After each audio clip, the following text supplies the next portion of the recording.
I've been here since September of 2011. I feel extremely blessed to be here, and there's something about this place that you all bring with you, and I truly feel here, and people fall in love with this place. And I'd like to talk about that and to find out why that is. Please feel free to check in with me, sister. You bring with you. You are the mercy spirit, and I think that mercy spirit has a lot to do with why people fall in love with Mount Aloysius College. What do you think about that? I do, because I came here as a freshman in high school, and I just loved what the sisters were doing and everything, and they were helping the poor. When I came here to Mount Aloysius as a freshman, the tuition was $100 a year for your room and board and everything. My sister came first, and when it was my turn to come, 2 years later, they raised the tuition to $200 a year. Now that was big money in those days. And so my mother said, well, I don't know whether I can afford to send people, two of you up there. You'll have to go to Altoona Catholic High. And of course, I thought, oh, well, that's the way it's going to be. I guess that's the way. So I prayed. And about 3 weeks before school started, Sister DeSales was called by Mother. And she said, Mrs. Kelly, we will not raise the tuition for your daughters. You will come here for $100 a year. And I just felt as though I owe something to the Sisters of Mercy and everything. So I felt I'd give my life to them. Wow. That made a big difference because she's 214. Kelly. Let's make it 15. 15. I always get it wrong. Because I'm from such a small family. There's only 12 in my family. So I'm always getting her wrong. And I'm the fourth oldest. So $100 was a big deal. It was. I'm the baby of 3, so I'm perpetually spoiled at times. Pat, why do you think people in this region hold this place so close to their hearts? Well, I think, first of all, tradition. Mm-hmm. Because I knew members of my family that came here, not my immediate family, but some of my family that came up here. And one would have been Mrs. Peoples, who's really, her husband was the judge, and she came here just in high school. Of course, they even had minims here. It was really elementary for a while. They called them minims. But then I thought that, I didn't know how I would ever get here, and then one day, my girlfriend, who I'd gone to school all my life with, she said they're having exams at the Mount for scholarships. So we came, and I never thought I would get one, but I did. And I was fortunate that I could come here. But I believe also I agree with Sister Chardine, the sisters meant so much in the area, because we knew about them out at Loretta, then we knew then they came here after the fire and built this Mount Aloysius. And it was well regarded. Mm-hmm. I think that meant a lot. I also think we think of this as the hub for all the surrounding counties, Yeah. And we're on a major highway. Mm-hmm. And this was a major highway, 22. Now, it bypasses us, and I've always been wanting them to have that in the strategic plan that will connect right over there, where we see it from here. Sure. But I don't know if that will ever happen. I think they're the major thing. The sisters were disciplinarians, and they really looked after our welfare, and they were just and kind always. And not just in class, but with all the events that we had, like the chorus, the Mount Aloysius chorus, and that picture was on that profile. Mm-hmm. And I might have been in that picture, but I don't know. Helen Carroll was our director. But the other things, and people knew about the chorus. We were one of the first ones from Mount Aloysius or on TV. Really? When it was a Johnstown TV. And I think that same man was here and was the TV broadcaster for our series of when we had the Mount Aloysius functions. So these are some of the things that I think people value. And then over the years, we've had lots of things, events, concerts, and plays, and all kinds of things like that. So it means a lot to us. Can I say something about that? Sure. I've had an interesting perspective to ask that question. When I came here, I met with every board member, the board of trustees, and there's 21 of them. 6 of them are Sisters of Mercy. 14 of them are people from the community, mostly around here. Only one of them is actually an alum of Mount Aloysius in its academy or college form. So when I met the 14 who are not alums, I asked them, what's the deal? You know, why do you like this place? Why do you give so much in service? And very interesting, though very consistent, the answers. A lot of them gave me examples of specific outreach by the college. For example, when coal and steel went bad 35, 40 years ago, sisters running the institution at the time said, you come here for a semester, we'll educate you for free and see if it's the right thing for you. Now that's what Mike McClanahan always tells me, you know, he remembers that. But outreach to veterans, outreach to single mothers, just people in need. And a lot of the board members identify Mount Aloysius as a place that reached out and responded to a need in the community.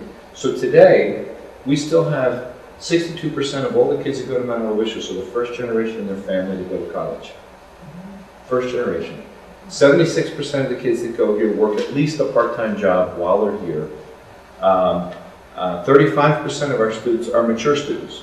You know, they've had something else going on in their lives and they finally had the chance. And I think a lot of the community is aware of those kind of things. These are hardworking young people who really are setting a standard in their families. And I think that's part of the identity. I can tell you it definitely is for the people who serve on the board. They're very aware of those kinds of facts about the college. Does that ring true for you, Pat? Oh, yeah. Well, and then when Johnstown had the second big flood in '77, the Mount did a lot for that. I think they took people here and housed them and did all they could downtown Johnstown and helping them to clean and all the things that had result of the flood. I have a question that when I first found out about this school, I had a set of things I expected I would find here. What I found here was nothing like I expected. And I wonder what was your experience with that? I expected a small school. I didn't know a lot about that. I worked for larger schools in healthcare, but I did not know what to expect. But what I found was something totally different. I just wondered if you'd like to weigh in on that. Dr. Minder, what was your expectations? Well, What were your expectations? I don't remember what my expectations were exactly when I got here, but one of the things that's been really astounding since I came here in January of '89, and that was right at the time, right at the beginning phase of a lot of great changes for the college. When I came here, it was Mount Aloysius Junior College. We had 583 students, and that was an all-time high enrollment. Everything, all classes, labs, library, everything was in this building as far as academics. And we played, our basketball team played in Cambridge's gym. No gym at that time? No. And so then that started a phase of change. And in the early 90s, we changed our charter and started bringing baccalaureate degrees, and the growth began. And then later we added master's degrees. And I tell people in the community, I said, when's the last time you were at Mount Aloysius? And they say, well, some time ago. I said, well, if it's been more than 6 months, you need to come back because something's different. And that's the way it's been for the last 20-some years, this constant growth, constant change, and always in a positive direction. And that, I think, really is attributable to good leadership and consistent leadership of an identity and a mission that doesn't change. And the reason it doesn't change is because it has that one foundation of being rooted in Catherine College of Sisters of Mercy. And as long as that mission and that identity stays at the forefront of everything that guides decision making, then that growth will continue and it will continue to be positive. I would keep that. That's a great statement, and I think there's so much truth in that. And that could be what I feel when I say that what I found here was so much more than what I expected. Brandon, we haven't heard from you. What was your experience? You're a recent graduate, and you did extremely well here. But you must have seen some change in your time. Mount Aloysius College that I enrolled in back in 2008 is not the same Mount Aloysius that it was in 2009, 2010, even to today. Sure. Every year something has changed and it gets better and better each year. And since 2010 with Dr. Foley and his leadership, we've seen the school grow exponentially, and it totally blew any expectations I had for the Institute out of the water. I came here expecting small class sizes, which I had, and a place where I could just focus on my education, which I did. What I didn't expect was the welcoming community that just went out of its way to introduce me to people, to make me feel welcome and draw me on my show. Mm-hmm. When I first got here, I was an introvert, I didn't really talk to people. And then, Hard to believe. hard to believe, you're right. You're an introvert. 2-year president of the student government, on his way to law school, but you came. At one point, I ate lunch and dinner alone for an entire semester, and now I can't get a moment's peace. But it's all good. It's all positive. So I love this place. So I don't know. The funny thing, I love the way you phrased the question, Jack. What expectations did you bring to the Mount? And Sister Charlene was there when part of the interview process for this job. I had to sit over in, it was 2 days of interviews on campus, and I had one interview where there was 125 people in the room, and they were allowed to ask me anything they wanted for about an hour and a half. And the very last question was from, it turned out to be Sister Marie, and she was in the back, very, very back of the room, and she raised her hand, and basically what she asked me was, so what do you know about nuns anyway? That was really her question, and it was one of those ones where you knew, I just knew I had the right answer for her. And I said to her right away, Sister Marie, you're going to be really sorry you asked that question. And I said, when I was 12, I was the assistant janitor at my little grade school. One of my jobs every 3 weeks was to carry 6 cases of beer into the convent. So I said, one of the things I know about nuns is they like beer. I said, is there anything else you want to know? But on your question of expectations, Jack, I thought that there would be a much larger presence of nuns, which there is not. You know, Sister Charlene is here with 3 other volunteers every week, almost every day, doing things. There are 2 full-time Sisters of Mercy on campus, running campus ministry, and our Vice President for Mission Integration. So I was surprised there weren't more Sisters of Mercy. But what really amazes me is how the charism and the spirit of the Sisters of Mercy is very prevalent here. And if you get a chance to come into the office that I have, there is a giant portrait, oil portrait of Catherine Macaulay right behind me on the desk, sort of right up there. And people will say all the time, well, you don't have to keep that. You know, that was Sister Mary Ann. She had it there. She was a Sister of Mercy. And I say, no, I like having it there for a couple of reasons. One, I like the sense that a Sister of Mercy, the foundress, is kind of looking over my shoulder as I try to do the right thing for the college. And the other thing that I like about it is on those very rare occasions, Jack, you know it's very rare, when I curse, I can turn up and say, I'm really sorry about that. But I know that she would understand. But anyway, my expectation was that there would be more Sisters of Mercy on the campus than there are. But my great surprise is that their charism has survived. And I think it goes to Brandon's point about feeling so welcomed.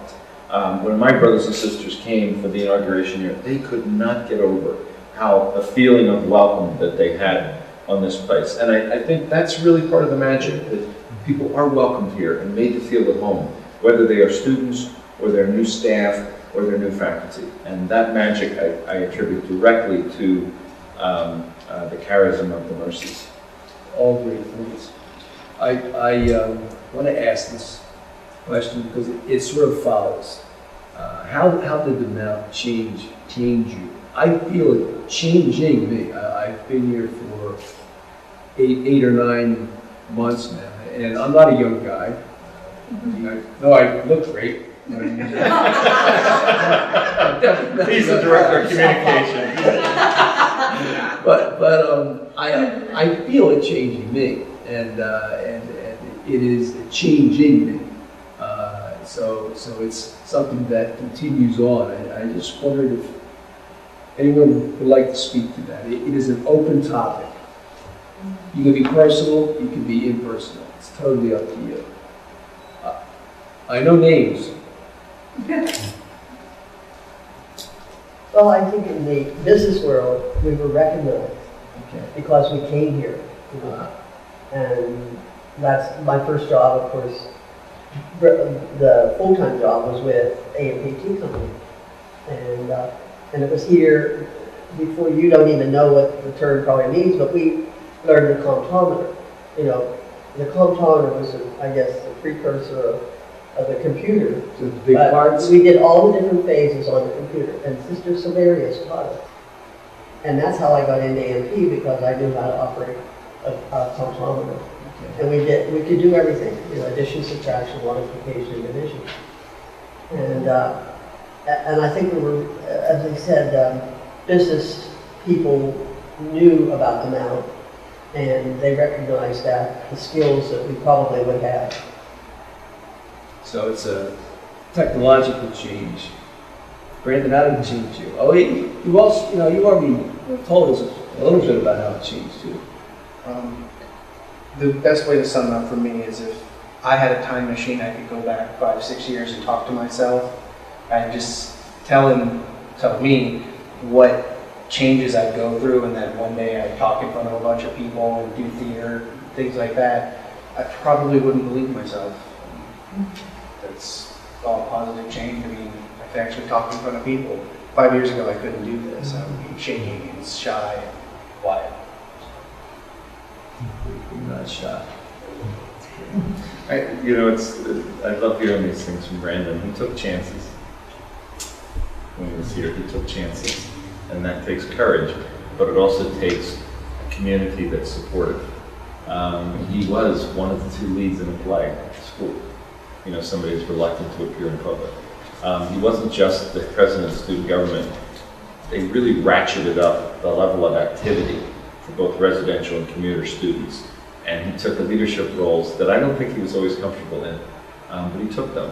And I think you can't do that unless you feel like you have support around you, and that people are going to let you do that.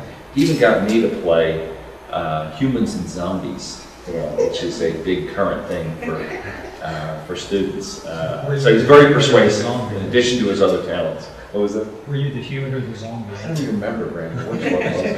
I think that was You were human, scaring zombies with your powerful arm. I've never seen someone throw a sock so hard. Hey, I'm Sean Steffi. I don't want to get hit by a sock, but either one of them. I think sometimes people get the wrong impression of sisters. Now that we're allowed to go into late clothes, they have different. But when they come and they saw these big garbs over your just facing, and people would more or less shy away from you and everything. And then when the students here would have some problem, or I remember one time, now you wouldn't know where the tea room is. It used to be the biology room down in the basement, and we were going to make candied apples. And one girl put her apple in the pot, and of course my hand was there, and the hot candy stuff came down on my hand, and I started to cry. Now I'm only a freshman or sophomore, and that sister came over, and she was just like my mother. She hugged me, she took me up to the nurse and everything else. And I think, you know, when people saw those things, they felt they are human beings. They're not, you know, monsters out there. And I think that sometimes when children see that, they get frightened because of the habit and everything.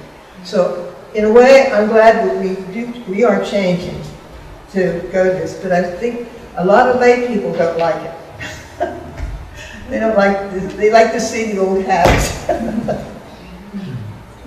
One of the things that I see, I don't think you can go through here and come out the other side a self-centered person. The spirit of service here isn't just lip service, it is real. It truly is real. I think last semester, first semester, fall 2011, number of service hours was 4,788 hours of service for just our student population. That's incredible. And you can't come through the other side of this place and be selfish or self-centered for any success. That's real. It really is. I think one of the ways we've tried to translate the Mercy charism into education here now, and I use some of these terms in the inauguration, I said, you know, it's still our job to produce job-ready graduates. And we have a number of students in two-year programs. We have the vast majority of our students do not have the option of sort of going home and hanging around for a couple of years. They need to get to work. So we have to produce job-ready graduates. But we also want to produce community-ready graduates. And this is a real direct descendant of the lessons of the Mercies. And Jack's right, 100% of our students do community service. It's written into the charters. It's why we were picked for that television program. And we're the only school in Pennsylvania, but the last one they did was the University of Pennsylvania, like 10 years ago. And they picked it to do our school because they thought it was unique that we put such an emphasis on community service while still providing quality education. And Jack is right, for the whole year, now we have 1,600 full-time students on the campus. 1,100 students did community service just this year. And I say to folks, it's really extraordinary. In one of my previous lives, I chaired something called PennServe, which is the consortium of volunteer agencies in all of Pennsylvania. And I'm very conscious of the difference between sort of transactional service, where you do something and you check off the mark and you say, yeah, I did that, you know, I collected those pairs of shoes or something, and something that's actually transformational, you know, where you're doing something like you heard the young lady in the video, Liz Hogue, talk about her trip to Jamaica and how it changed her life. We have 141 community partners here. Those are partners not in Jamaica or Guyana or China where our students have gone, but right here within a 50-mile radius that our students do service with. And they don't just do it the 1 week, you know, we've really built partnerships with them. And I think that it's really an extraordinary part of the atmosphere at this college and why they chose us, that we're producing kids who are job ready, but community ready too, so that they'll know what it means to really live a full life and not just succeed in the workplace, but really be a player, you know, in your community. That's a great point. I'd like to ask a general question about the next generation of students.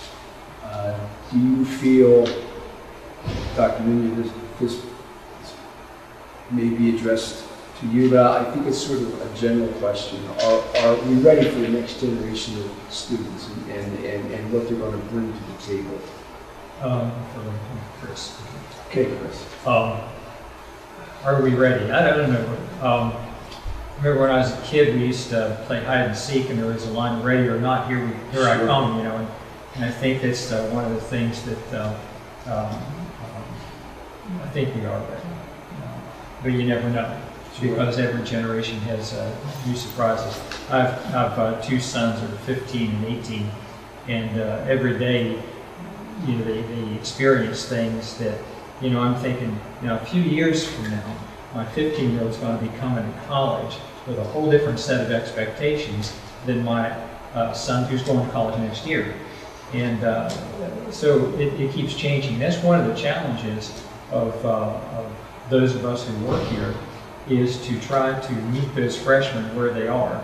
And that takes a little bit of discernment and paying attention and listening to find out exactly what their predispositions are. And you know, one of the things that I think is we don't want to do is to overgeneralize of you know, all this group of people as homogenous, because we get people from so many different walks of life, that so many different socioeconomic categories here, that they are homogenous. They are one generation perhaps, but they're not homogenous.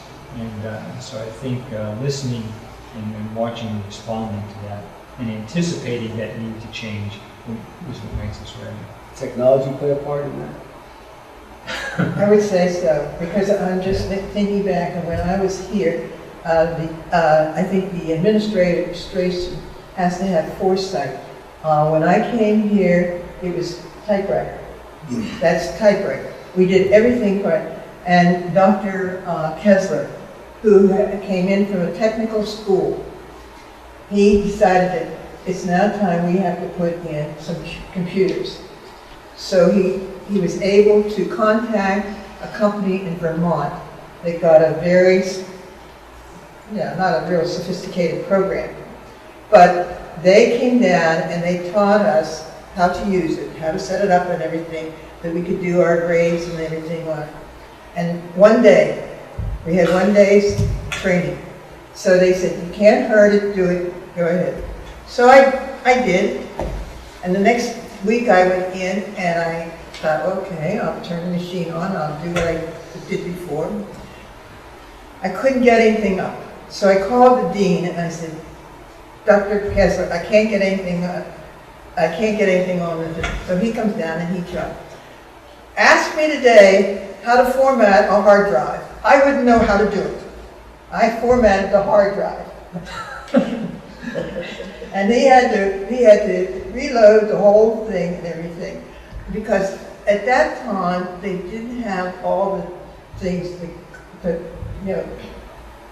things that you could keep from losing things.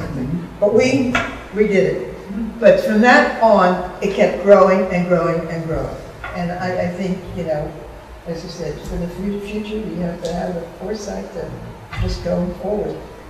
Charlene is a real 21st century woman. She was the registrar here in the days when everything initially was on paper. And what did you spend 3 years as a volunteer inputting all the stuff so that we could completely computerize our database? And she did that as a volunteer in her retirement here at the college. But she's absolutely right. I mean, I always say, I think it's 61% of our classrooms are smart classrooms today. We have to be sure they're still smart classrooms, wired appropriately next year. There's a guy sitting over there behind the camera, Sam.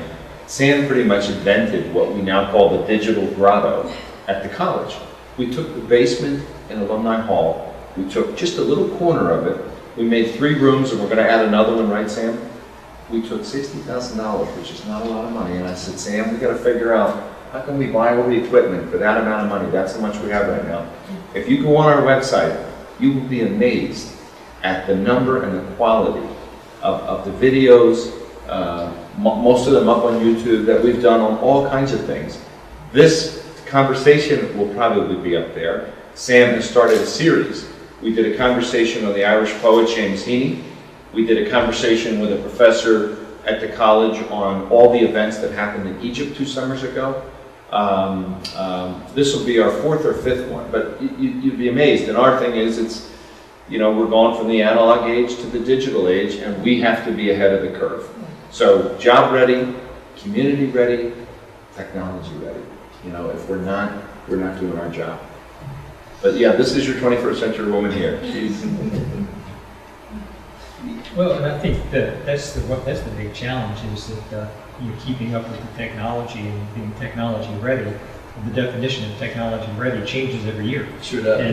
And so it's a constant investment of time, effort, and dollars to keep that. But I think we've done a good job of it here over the years. When I've gone to different places, to conferences, and I want to access the internet, and they don't have wireless. I think, college that doesn't have wireless? What is this? You know, but we get so used to it here because we've been actually, I think, ahead of the curve of a lot of other colleges of our size in implementing some of these things.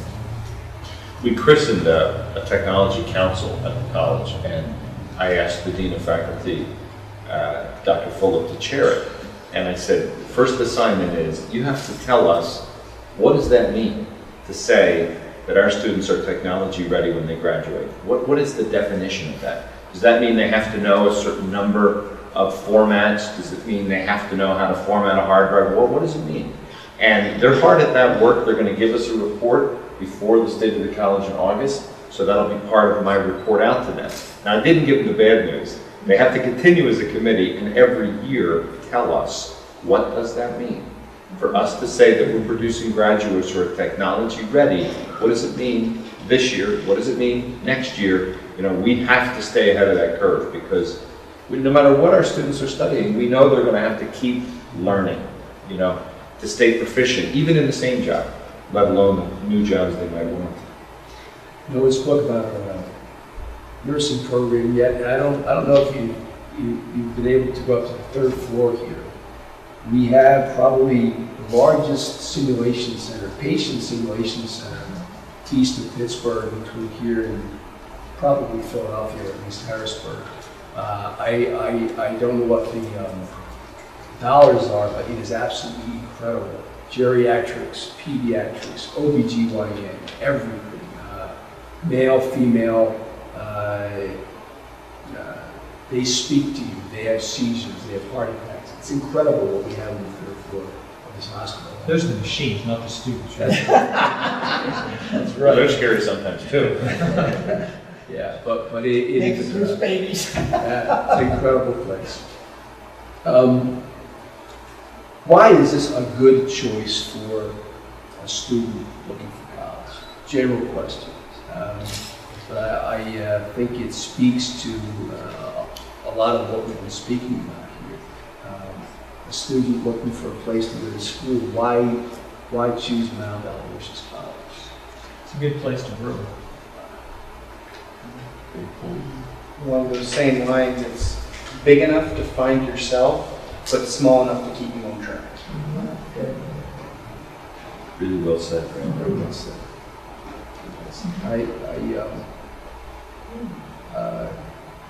People know your name here, which is nobody fades into the woodwork in Aloysius College.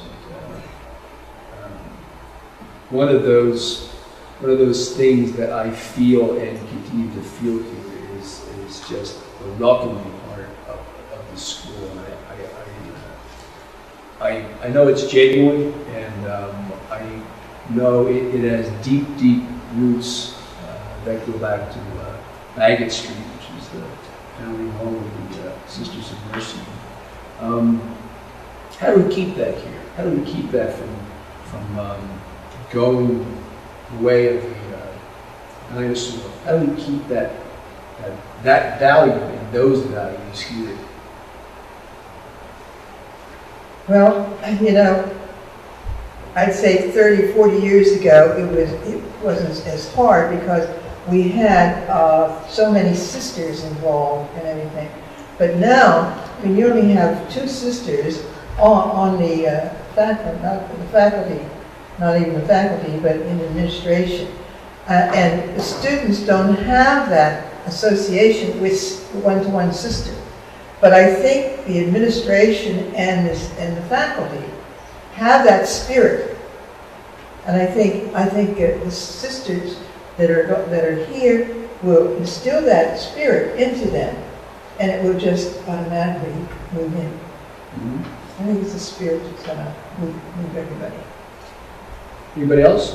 I think it's important that no matter how big our college gets, how many students we enroll, and if we ever make the step into university, which is quite possible in the near future, that we don't stop emphasizing the Mercy values. I think that's what makes this place so welcoming and friendly for people, is that we emphasize mercy, service, justice, and hospitality. And without those things, we're just another college. And I think as long as we keep emphasizing those four virtues, doesn't matter what size we are, we'll always be this close-knit community. I'd like to echo what Brandon said because, when you think in terms of the future of higher education, things are getting so competitive at this point. You have to think in terms of differentiation.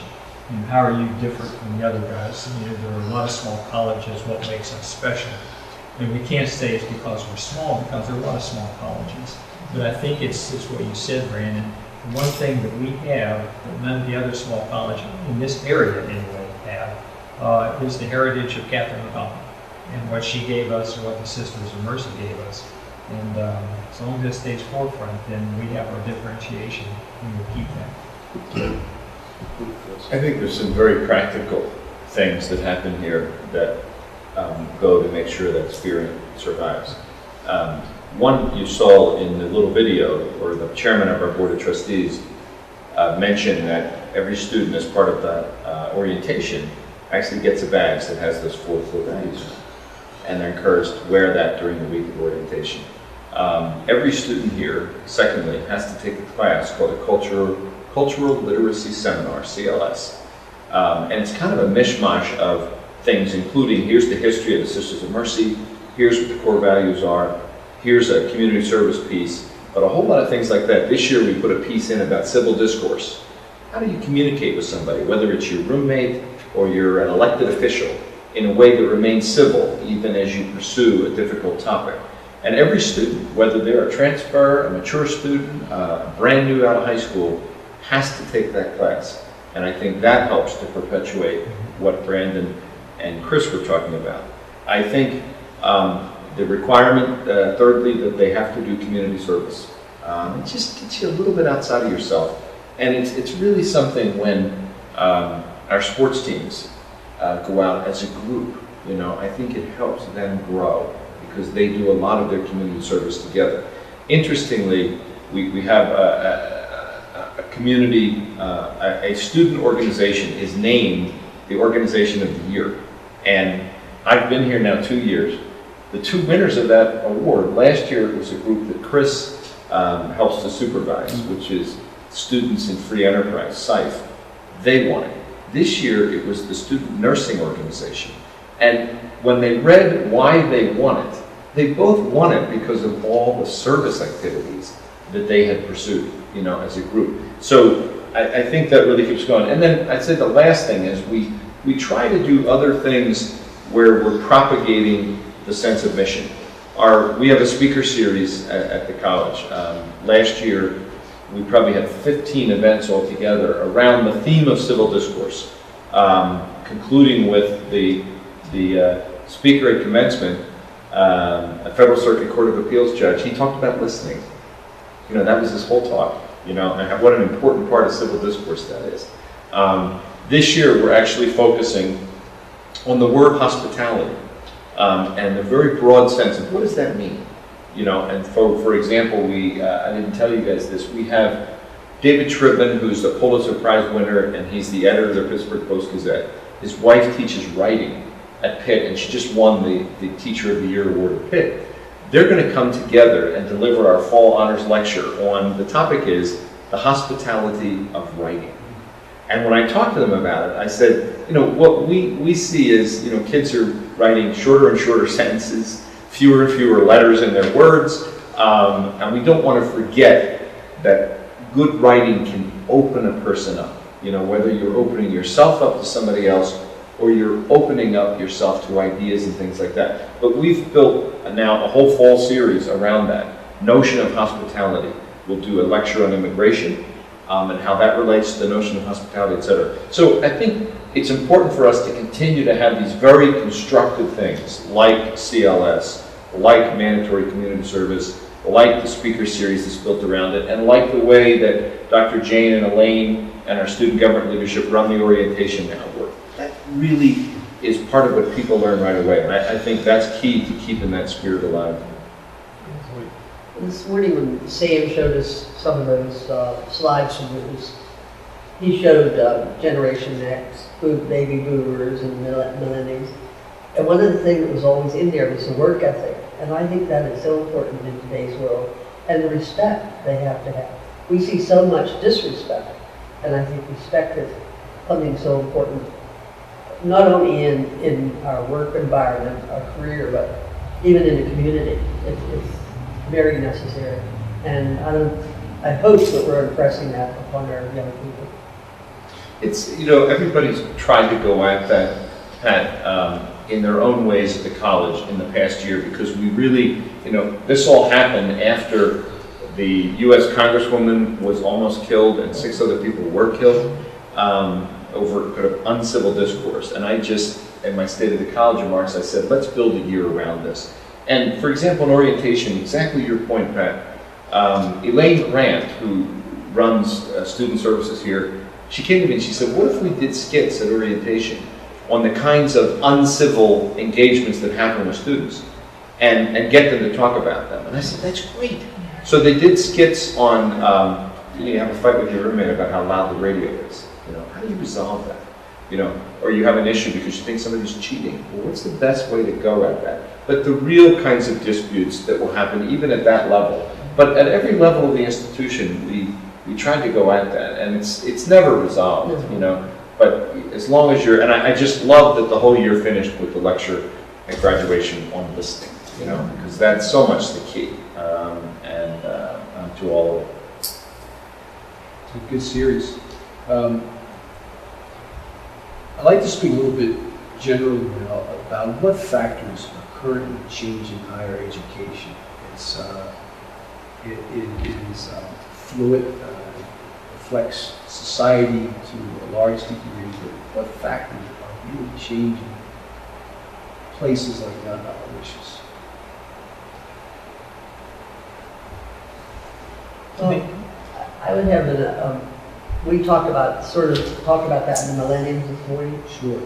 And the former approach was the stage on the stage, where now it's, what did he say? The stage on the stage and the guide on the side. The guidance, the facilitator and the guidance or something like that, he said. And I thought that was really interesting how that has to change. And Dr. Yates isn't here, I don't think, but she was saying that she likes PowerPoint, but she said that she feels, in other words, it's going to extremes. She said she knows one of the professors where she is, and that's all he uses. He goes in, sits down at his desk, puts in his computer, whatever he's going to show, and he just shows it, and all the explanations are supposed to be there. Mm-hmm. She said, whereas I go and I sit with my students, she said, and then if I don't sit with someone, in a certain length of time, she said, they'll say, well, you sat with them last week, why don't you sit with us? So I think that there's a whole change there, where that, I guess you would call it sort of the personal approach to the teaching, that you really show your insight into wanting to help them, the student. Sure. And then you're not just showing a picture or whatever, a slide. Sort of You're expanding really the trying role. to impress on them what the message is. Great point. So it's sort of expanding the role of the professor and getting outside possibly their comfort zone. Mm-hmm. Interesting. Dr. Meany, you Chris. Yeah, Chris. I think one of the things that's challenging all institutions now is the constant upward pressure of costs. And is the cost of maintaining a small little community like we have, and some are larger, college campuses, its own little community, and the cost of maintaining that keeps rising and rising. And politically, the cost of the amount of student debt is getting more and more publicity. So I think these kinds of pressures are something that we all have to face going forward. Along with that, some of the larger, well-resourced universities like Stanford and MIT are now experimenting with fitting 100,000 people in a class, via online education. Now, right now, those classes are not being given credit for graduation, but at some point they will. So the whole idea of how to compete against this sort of scale is one of the challenges, I think, for small institutions like us. Interesting. interesting take on that, and an issue that is truly coming to the fore right now.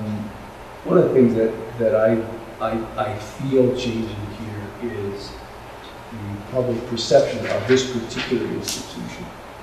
And I was wondering if anyone has heard or felt that, or sees that change taking place out in the community. Pat, you may be closer to it. Well, You may have a more objective view person than I that's would. been the chair of the trustees and is still a trustee is Mike McClanahan. Mhm. And it just amazed me. I mean, I've known him since growing up, you know, and I was just amazed at the part he took in promoting Mount Aloysius, and even what he said on the profile series there. He's Presbyterian, you know, but he just, I've developed a love for the college, and has been so helpful in so many ways, and speaks well of Mount Aloysius, and I think that happened with a lot of the people who have served on advisory boards, committees, and so forth. They really have a deep appreciation for what happens here. And they're willing to help in any way. Do you think that the visibility of the school is expanding? Do you feel that? Oh, I think so. Of course, you know, many people used to say, oh, you mean that school up there for all girls, the girls' school. They called us a girls' school for years. And I think there's still some people think it's a girls' school, but with all the publicity we've had and the things that are happening around here, the media, you know, really help us a lot. Mm-hmm. And people know a lot more about us, and that we aren't just that little girls' school up there in the top of Crescent Mountain. Sure. Dynamic institution that's truly reflecting the society and the community around us. And they never seem, some of those people don't think about what the sisters did in developing the institution and what has happened since then. It always amazed me what Sister Mary Ann did and what Dr. Foley's doing now. I saw that in the brochure up here. There's an aerial view of the campus. I just think that's fantastic. It's amazing. It really is. Sam was actually up in the chopper that took that picture, so Oh, he was. we use that a lot on our YouTube videos. Brandy, you're going to be going to law school in the fall. How did that happen? I woke up one day and said, you know, I think I'm going to apply to law school. Mm-hmm. Really, that's all it was. I was really trying to find what I wanted to do with my life. I was halfway through my college career, getting ready to graduate, didn't know what I was doing. I was going for a history, political science, and English degree. Yeah. That opens a wide variety of doors, but nothing I really wanted to commit to. So I was praying one night, and God, what do you want me to do? Woke up one morning, and that was my answer. So I take the LSAT, took the LSAT, applied to law school. Here I am. That's a good way to make a decision. I can't think of a better one. I really cannot think of a I better. took my whole family from left field. They never even pictured me going to law school day or so. President Foley, what do you think we're going to look like in 2020, and who do you think will be served with that? That's a big question, Jack. You're still going to be here with us. I'm pretty young. You know? You still look young. Yeah. This is my teacher. I have to tell you, the first day that I came here, the first days for the school was open. It was a Monday, and 6 different Sisters of Mercy at different times came into my office during the day. The 2 who worked here and the 4 who volunteered. And, you know, it was all great. You know, we're happy to have you here. But every single one of them said, and don't worry, we're praying for you. You know, by the time I got to like the 5th or 6th one, I'm like, what did I do wrong that I need all these prayers? They were great. They were great.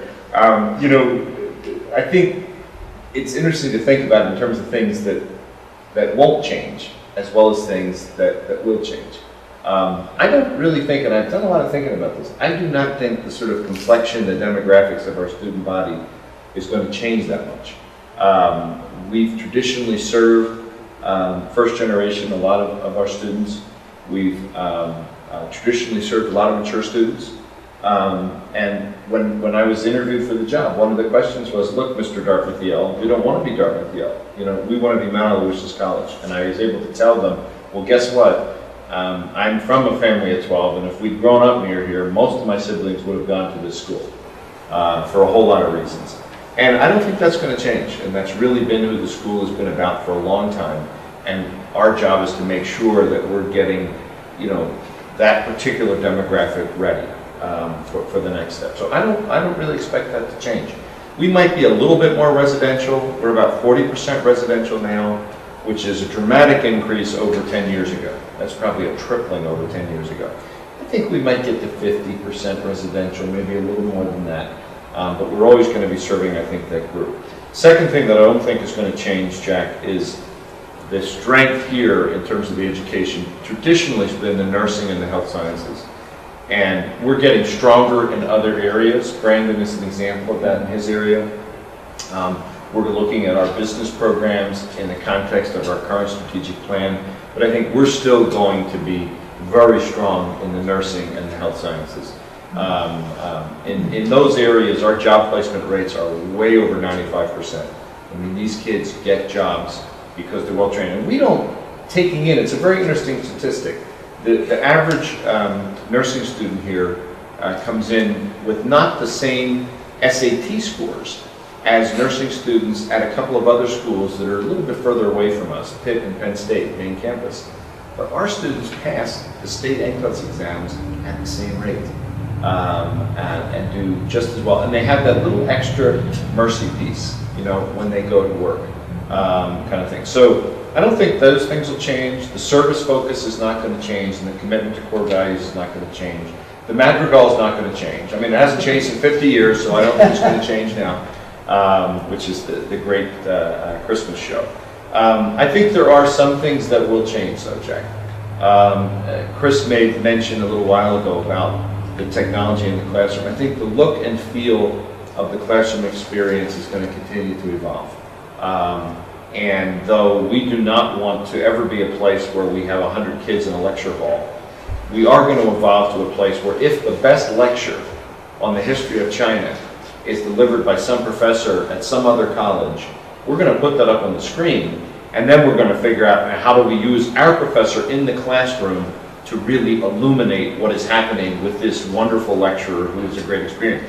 I think that kind of classroom experience is going to continue to evolve. We already do a lot of that now. We use a lot of technology in the classroom now, a lot of what they call blended learning, where, you know, the video is going on, you can stop it and say, I don't understand that piece of it.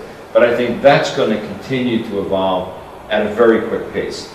Secondly, the library is going to look a lot different, you know, and we're already at the beginning of that. College libraries, period, are going to look different. Sister Mary Ann started that process for us. If you go into our library and off to the right, as soon as you go in, we call that the Learning Commons. We took out all the bookshelves and everything. Sister Mary Ann started it, and we finished it the first summer that I was here. It's more of a group learning area, very technology friendly.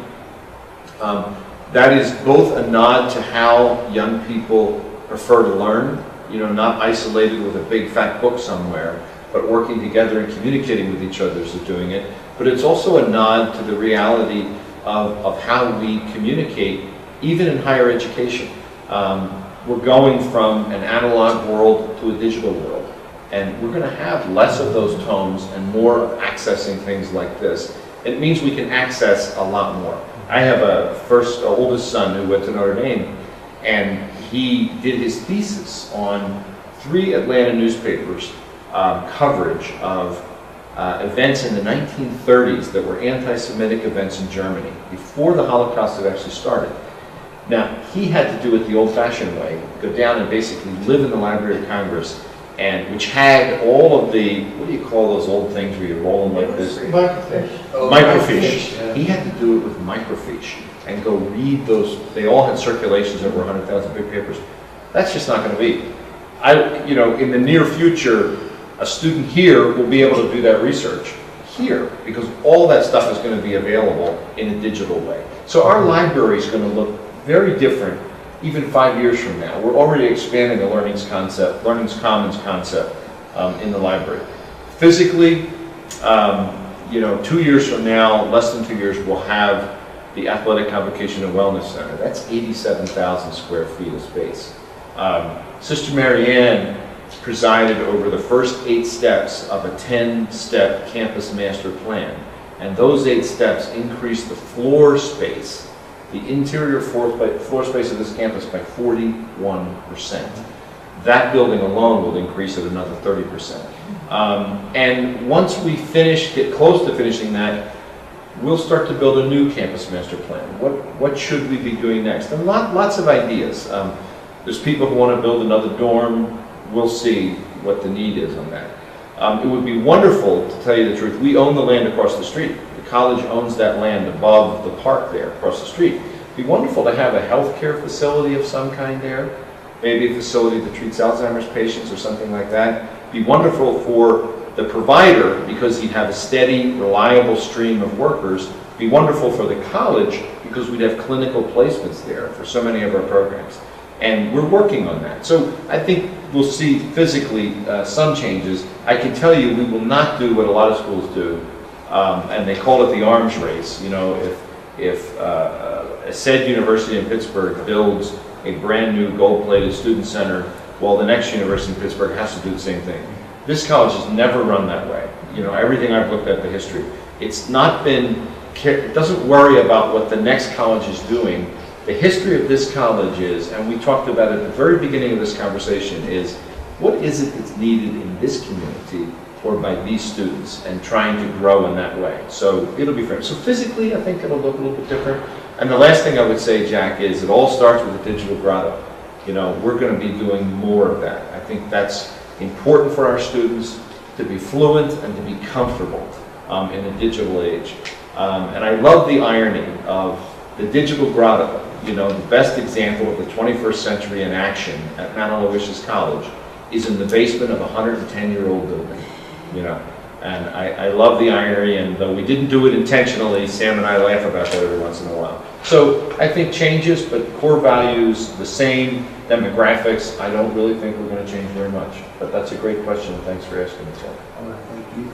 I want to thank everybody. We've had a great chat, covered a lot of terrain, and we covered the past, covered the present, and the detail of the future. And Sister, I want to thank you for kicking us off in the most appropriate way possible. And with that, I'll end this portion. And ladies and gentlemen, if you have any questions, we'd like to take them from you. What year did college start? What year? 1853. 1853? Right. Not And that, that, next, can I, Not the call. can I, Academy. I thought when, 1939. when first, 1939 was the junior. first of all, the Sisters of Mercy came from Pittsburgh into Loretto at 1853. That's where they get the number. And then they were over there, and the place burned down. It burned down. So again, the Sisters of Mercy had a lot of foresight. They knew that the Pennsylvania Railroad came through Crescent. And Sister DeSalle said it would be great to have a college here on the mountains. The girls from Altoona could come up on the train and get off. So they brought it over here. So it took them 5 years to build this. So it was 1898, if I'm correct, that this building was saved. But the shirts that you see on students will always say 1853. But that's when the Sisters of Mercy landed in Loretto. What happened in 1939? That was when, it's a very interesting story. This is, Mount Aloysius has been an educational institution since 1853. It's been domiciled here since the late 1890s. The first junior college in Pennsylvania was 1939, Mount Aloysius, the first. Ooh. And same motivation as creating the college. I mean, everybody knows the history of the Sisters of Mercy is they started off taking care of who we now call homeless people in Dublin. And Bagot Street today is a very good address. When Catherine Macaulay started her work in the 19th century, that was not a good address. It was a very poor area. And she realized we need to do more than simply feed them. We need to teach them how to fish. We need to educate them. And that's where all the schools started. And that's exactly what happened here. The Sisters of Mercy came here, probably stopped because of Prince Gallitzin, and decided nobody's educating young girls here, we're going to do that. They got to 1939, they were doing a wonderful job of educating young women, and realized nobody's doing college, or not enough of it for young women, so we're going to start. So the first junior college in Pennsylvania was Mount Aloysius. And then got into the early 90s, and the decision was, I think Chris explained it earlier, we need to do even more. You know, we need to have a 4-year institution so that if people choose to finish everything here, they can do that. So today, we're a 4-year institution with about 30% of our students in 35% of our students in 2-year programs, associate degree programs in everything from radiology to surgical technology. The rest of our students, about 65% of them, are in 4-year programs or they're in master's degree programs. So it's been a real evolution, but again, it's the same what's needed, you know, what is needed. And initially it was somebody to educate young girls, then it was we need to give girls that next level of education, and then it was we need 4-year institutions that help the knucklehead men as well as the advanced girls. And of course, they started with the primary grades. We had primary grades here. And Dr. Shields in Evansburg, who has passed away, he was one of the students here as one of the elementary students. And then of course, the high school started. So when they dropped the elementary, then the high school and college and the high school continued. In 1965, they discontinued the high school. And then that's when it just became strictly a 2-year junior college. And then from there it kept going. You have questions? Jack, let me thank you. Oh, my pleasure. Jack put a lot of thought in how to evolve the conversation, and you really led us along well, and we really appreciate it, Jack. It's been a real pleasure to learn. Thank you all for your time, for your ideas, and salute to the class of '62. I see generously spread about the audience today. Thanks, Sam. Thank you, everybody. Thanks, everybody.